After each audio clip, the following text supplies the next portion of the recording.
எல்லோரும் எப்படி இருக்கீங்க? இப்போ வெங்காய வடகம் நாங்கள் சேல்ஸ் பண்ணுறோம். அது உளுந்தும் வெங்காயமும் வச்சு செஞ்சது தான் இந்த வெங்காய வடகம். இது விருந்தார் ஆச்சி சமையல் தமிழ். இது சப்ஸ்கிரைப் பண்ணுங்க, நன்றி. இது வெங்காய வடகம் தயிர் சாதம், ரச சாதம், சாம்பார் சாதம், அதுக்கப்புறம் மோர் சாதத்து கூட வச்சு சாப்பிட்லாம். அந்த வெங்காய வடகம் எண்ணெய் சூடு பண்ணிக்கோங்க.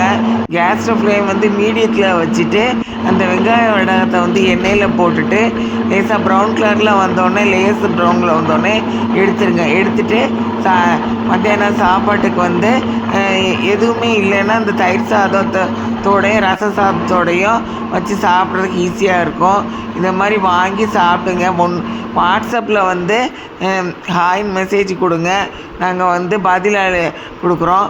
அதுக்கப்புறம் கொரியரில் அனுப்பி வைக்கிறோம். இதை மாதிரி வாங்கி சாப்பிடுங்க. இந்த மாதிரி வாங்கி. நன்றி.